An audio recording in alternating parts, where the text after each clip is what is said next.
د سرو زرو والا هګۍ چرګه. په وختونو کې یو کلی و چې د هوښیارپور په نوم یادېده. د دې کلي خلک له یو بل سره په ډېر خوشحالۍ ژوند کاوه.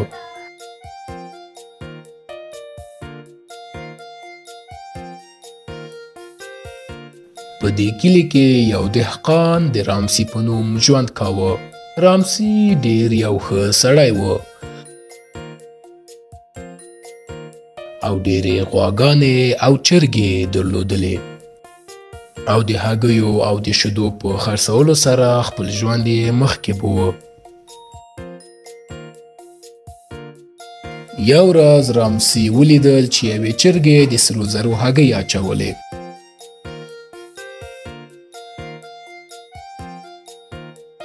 کله چې دا حالت یې ولیده ډېر خوشحاله شو. له هغې ورځې وروسته هغې چرګې هره ورځ رامسي ته یوه دانه د سرو زرو هګۍ اچوله. یو ورځ رامسي یوه هګۍ یې واخیستله او د سرو زرو پلورونکي ته یې ویوړه او ورته یې وویل: سلام علیکم زما ملګریا، کولی شې د دې هګۍ په بدل کې ما ته لږې پیسې راکړې؟ د سرو زرو پلورونکی ډېر حیرانه شوی و او له رامسي څخه یې پوښتنه وکړه: تاسو له کوم ځای څخه دا هګۍ راوړې ده؟ خو رامسي نه غوښتل چې دې سوال ته ځواب ورکړي، ځکه چې دا د رامسي لپاره یو راز و. هره ورځ رامسي یوه دانه هګۍ راوړله او لږې پیسې به یې اخیستلې او بیرته به راته. ډېر وخت نو تیر شوی چې رامسي یو ډېر بډایه سړی په کلي کې شو. نو همدلته و چې د سرو زرو پلورونکي رامسي ته یې وویل: هی رامسي، که راته نه وایې چې دا هګیګانې دې له کوم ځای څخه راوړې دي، ښایي سبا ته ماته زر دانې له دې هګیو څخه راوړه، زه به هم لس برابره ډېرې پیسې درته درکړم. آیا کولی شې؟ کله چې رامسي راته له ځان سره یې فکر کاوه. واو، دا څومره ښه وړاندیز دی.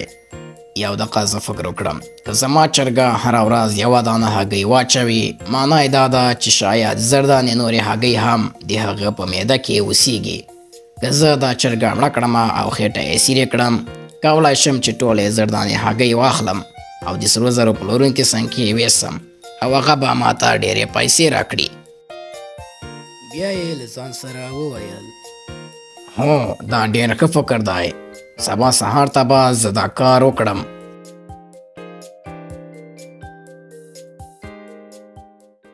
کله چې سهار شو، رامسي ډېر ژر له خوبه راپاڅېده او لاړه چې چرګه وګوري. چرګه تر اوسه پورې ویده وه. ناڅاپه رامسي چرګه یې واخیستله او له چاقو سره یې هغه مړه کړه او خېټه یې ورته خوشې کړه، خو په حیرانتیا سره هیڅ یې هم ونه لیدل. حتی یوه دانه د سرو زرو هګۍ هم چې هره ورځ یې اچوله هلته نه وه.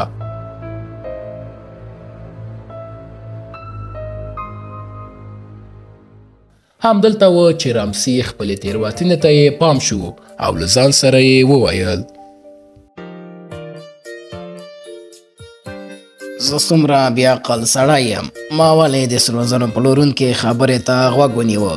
اوس ما هم خپله چرګه له لاسه ورکړه او هم هماغه یوه دانه هګۍ مې چې درلودله له لاسه ورکړه.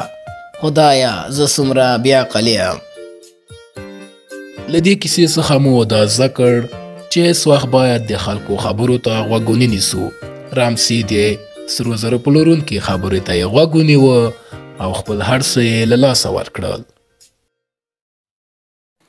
د نورو ویډیوګانو لپاره زموږ چینل لایک، سبسکرایب او زنګوله ووهئ.